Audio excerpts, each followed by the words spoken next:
I'm Chris Dowie and I'm part of a group of people called Kirby Baggers, and we make Morsbags. These are bags that are made from donated fabric and we give them away free, mainly to people in Kirby Morside, because we'd like them to use our bags instead of a plastic carrier bag. So the idea is to reduce all the plastic that is used in the town and all the plastic waste. So we meet once a month, usually here in St Chad's in the church house, and we just have a really sociable time, sewing, drinking tea and coffee, and making bags. And it's called Sociable Guerrilla Bagging. Could you show us one or two? You've got one or two there, haven't you? I've got one here. That it's made from some fabric which one of our members gave us. It was some curtaining that she had left over from making some curtains for our house. Right. And this is some fabric from a company called Scopos. They give us their fabric. It would otherwise go to landfill. It's just pieces that are left over when they've made curtains for hotels. So that has a double benefit then, really, doesn't it? That's right, yes, yes. But I think it would be such a shame for all this lovely fabric to go to landfill. And it's great that we can make use of it, and then people can use the bags around the town. So, but Morsbag's not just a Kirby initiative, is it? How did it all begin? That's right. It all began when somebody whose name is Claire Morsman, and that's where the name Morsbags comes from. She grew up in Devon, and so when she was living down there near the coast, she saw a lot of plastic waste and rubbish on the beach. And now she lives in London on the Grand Union Canal, and she was always seeing plastic bags floating down the canal. And obviously just an eyesore, really. One day she found a bird that had got trapped inside a bag and it had died. So that was when she went to her mum, who was a sewer, and said, I want to make some bags for myself out of fabric. Can you work out a pattern for me? So her mum, Val, made a pattern. And then Claire started thinking a little bit more, and her partner Joe is very good with all sorts of technology. They set up a website which had the pattern on and just said what they were doing and why they were doing it. And people found it, just as I did. I wanted to make some bags as a Christmas present, so I just typed pattern for a cloth bag into Google. I got lots of results, but the one that jumped out at me said Morsbags, because the name was so close to Kirby Moorside. Yeah, what a great coincidence. That I thought, oh, so lots of people think that they started in Kirby Moorside, but they didn't. They started down in London, and Morsbags only has one O because it's Claire Morsman's name, but nevertheless it really seems to have struck a chord with a lot of people in Kirby, who often ask us for the bags, or come along and join us, or give us fabric. And I think a lot of people in Kirby have got Morsbags, and if they haven't, they just need to stop one of us in the street and say, could I have one of your bags? I was going to ask about that, about getting hold of one. I mean, do you work with the local traders, for example, who might be giving away plastic bags? How's that? Yes, well, that's what we are trying to do that, but what we can't do realistically is we can't make enough bags for them to give away all the time, just the way that they would give away plastic bags. But Ali, who runs the Pennybank Cafe, asked me for some bags, and I gave her some so that because she takes orders for bread, so she said she could give people the bread in a Morsbag and ask them to keep bringing it back. Also, we have given the bags away just on market day, when the Environment Group have had a stall, and on the give or take days we've given them away as well. So they do fold up very small. I could show you if you like. You can fold them up very small so that you can put them in your pocket or inside another. You can even get it smaller than this, Gareth. Brilliant.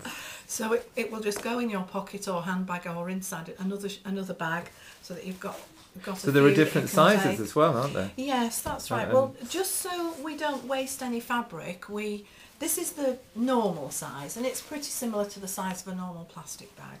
But you don't always want to go shopping with a big bag. Sometimes you're just going for a few things, so you might want a small one. And some people like to have a bag on their shoulder, so we've started making ones with longer handles as well, so people can carry them. How long have you been running here in Kirby? We started in May, let me see, 2009.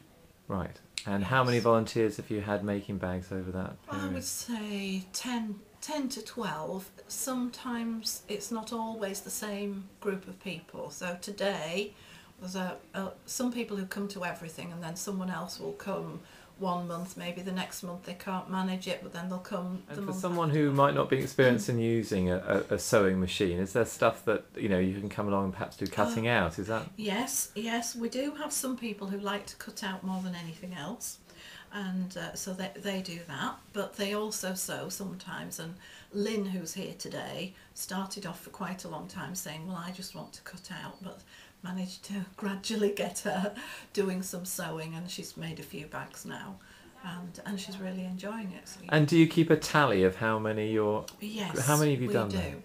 Well, the last time it was just over 1,200. I think it might be 1,203. Wow. So on the website, I log in as Kirby Baggers, have a password to put in, and then I can update the number of bags that we've made. And I try to keep it up that part of the website updated with our details when the next meeting is. So if anybody goes to the website and reads about Kirby Baggers, they know when we're meeting and where. So it must be great for you and the other volunteers walking around town, seeing your bags everywhere. It must be really satisfying. Right. It is. It's really exciting. I was sitting in the car one day, and with my sister, and I said, "Oh, look!" And she looked up at the sky because she thought there was an unusual bird, and actually it was, no, there's a lady going past with one of my bags. And it is. I'm seeing more and more people with the bags now, and not just in Kirby Morside, Pickering, Helmsley, and men as well as women too. And it's great. So there's Kirby Moorside. What are the other local groups, or do people travel into Kirby really? Yes, today we've got 3 people from Pickering, but there is a group now in Pickering, and they've called themselves Pickering Stitchers. But sometimes we'll go and sew with them, as we did in July. We went to Dowie Forest and we sewed with them and with people from further afield. And sometimes they come to us because we're close enough to get together, and it's just nice to meet some new people. Brilliant. So have you got a target? I mean, how many years' work is it to make sure that everybody in Kirby has one of your Morsbags? The thing is, I'm not too worried about whether everyone in Kirby has one of our bags, but what I would like to happen is for everyone in Kirby to use a reusable bag. So it maybe is one of the Hessian bags that you can buy, or a basket. And I've seen somebody in Kirby Moorside with a beautiful woven shopper that they take with them. So that is what I would like to see, people using reusable bags rather than plastic bags. So what's your message to traders in the town then, Chris? The message to traders is, do you really need to give away free bags to shoppers? Because in other parts of the country where people have stopped giving away free bags, shoppers have started taking reusable bags with them, and we give them away free, so it doesn't have to be a price concern. And I think some traders have got into the habit, and they've even said this to me, if I go shopping and say, I don't need a bag, thank you, I've got my own, they reach for it automatically. And they'll say, oh, I'm sorry, I know you've got your own bag, that they're just so programmed to do that. So I really would like traders to think about it, and I don't just mean the people in the shops, I mean the markets traders as well. I did go and ask one of the market traders how much they spent on plastic bags, and the answer was thousands of pounds in a year.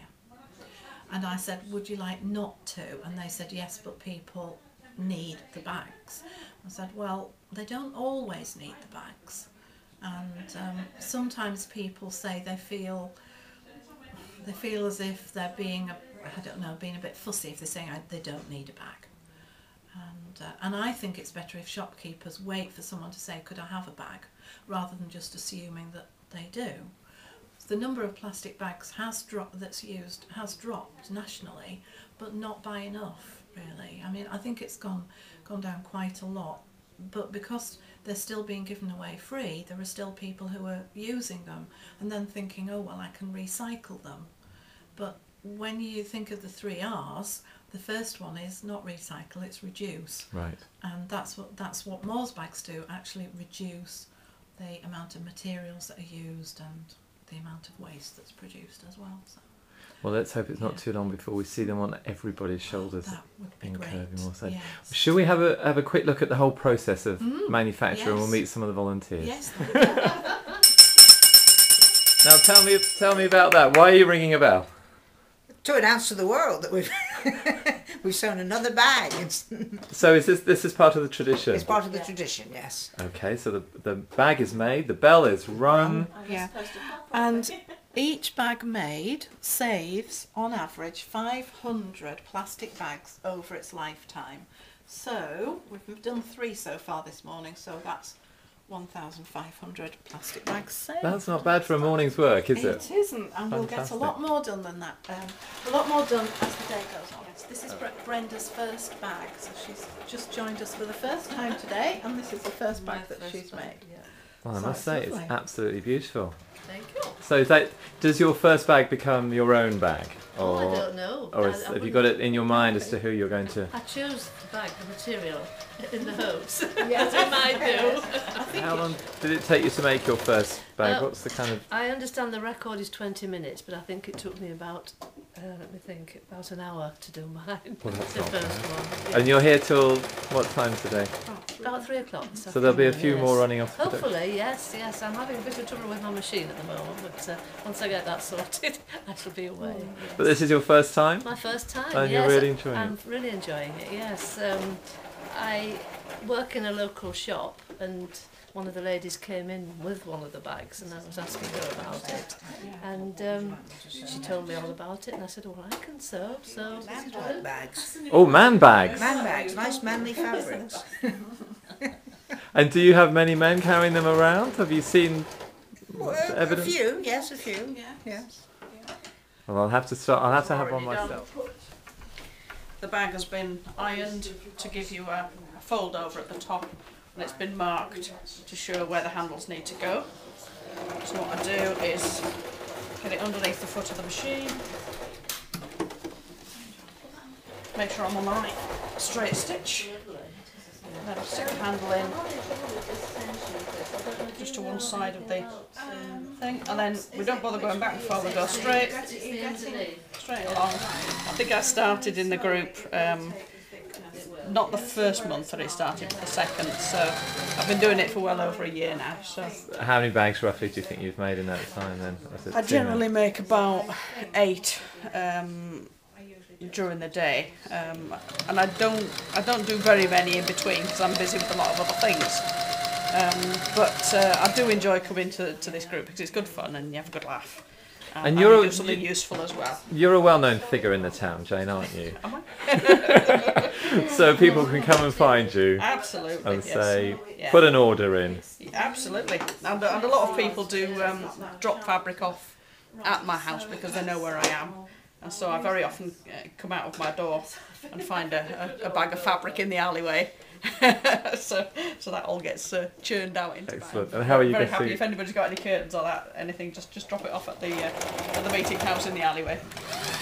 And how are you getting on today with your bags?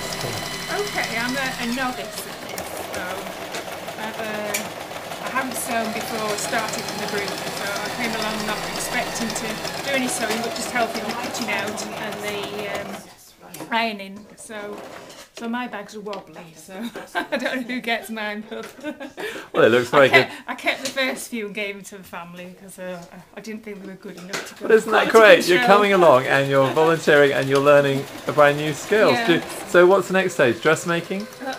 No, something straight lines. I mean, well, I've not mastered straight lines yet, so.